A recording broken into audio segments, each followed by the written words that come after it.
السلام علیکم ورحمۃ اللہ وبرکاتہ۔ انسانی رشتوں میں بعض اوقات ایسے موڑ آ جاتے ہیں جہاں جذبات، خاندانی حالات یا اچانک آنے والی مصیبتیں انسان کو جو ہے وہ سوچنے پر مجبور کر دیتی ہیں۔ ایسا ہی ایک انتہائی حساس اور اہم سوال جو ہمارے معاشرے میں اکثر پوچھا جاتا ہے وہ یہ ہے کہ کیا ایک سسر اپنے جو ہے وہ فوت شدہ بیٹے کی بیوہ یعنی اپنی بہو سے نکاح کر سکتا ہے؟ تو ہمارے معاشرے میں بعض اوقات خاندانی مجبوریوں، جائیداد کو بچانے یا یتیم بچوں کی پرورش کی خاطر ایسے خیالات ذہن میں آتے ہیں، لیکن جو وہ ایک مسلمان ہونے کے ناطے ہمارے لیے سب سے اہم یہ ہے کہ اس بارے میں اللہ کا قانون اور اسلام کی پاکیزہ تعلیمات کیا کہتی ہیں۔ تو آئیں آج کے اس ویڈیو میں اس الجھن کو جو ہے وہ ہمیشہ کے لیے دور کرتے ہیں تو اصل حکم اور قرآن پاک کی روشنی میں۔ تو ناظرین، دین اسلام نے رشتوں کے تقدس اور ان کی حدود کو بہت زیادہ اہمیت دی ہے۔ اسلام نے کچھ رشتوں کو ہمیشہ کے لیے ایک دوسرے پر حرام کر دیا ہے، جنہیں شریعت کی جو ہے وہ اصطلاح میں محرمات کہا جاتا ہے،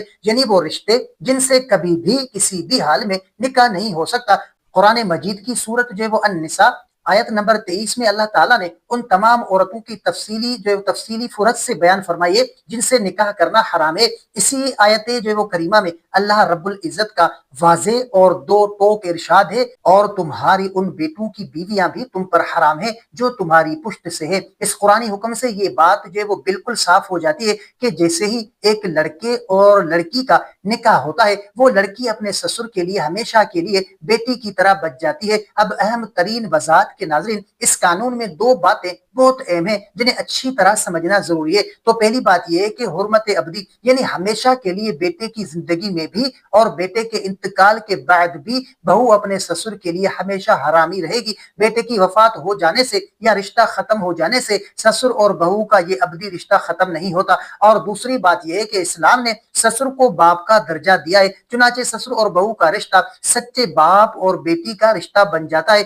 جس میں نکاح کا تصور بھی گناہ ہے۔ اگر جو وہ مقصد یتیم بچوں کو سنبھالنا یا جو ہے وہ بیوہ بہو کا سہارا دینا ہے تو اس کے لیے سسر کے دیگر مردوں جیسے کہ مرحوم کا بھائی یعنی دیور یا جیٹھ اگر وہ غیر شادی شدہ ہو یا دوسری شادی کرنا چاہیں تو شریعت کے دائرے میں رہ کر ان سے نکاح کا سوچا جا سکتا ہے، لیکن سسر خود اپنی بہو سے کبھی نکاح نہیں کر سکتا۔ تو ناظرین، اسلام کے ان قوانین میں بہت بڑی حکمت اور انسانی نفس کی پاکیزگی چھپی ہوئی ہے۔ یہ حدود اس لیے مقرر کی گئی ہے تاکہ خاندانوں کے اندر احترام، حیا اور تحفظ کا ایک پاکیزہ ماحول قائم رہے۔ سسر کا کردار ایک شفیق باپ کا ہے اور جو وہ بیوہ بہو کے سر پر اس باپ کا سایہ رہنا ہی اسلام کا اصل حسن اور خوبصورتی ہے۔ تو ہمیں چاہیے کہ سماجی دباؤ یا جذباتی فیصلوں کے بجائے اللہ اور اس کے رسول کے احکامات کو مقدم رکھیں۔ امید ہے کہ اس ویڈیو سے آپ کی الجھن ہمیشہ کے لیے دور ہو گئی ہوگی۔ اگر آپ کو یہ معلومات قیمتی لگی ہو تو اسے صدقہ جاریہ سمجھ کر اپنے دوستوں کے ساتھ ضرور شیئر کریں، ویڈیو کو لائک کریں، اور اگر چینل پر نئے ہیں تو سبسکرائب ضرور کریں۔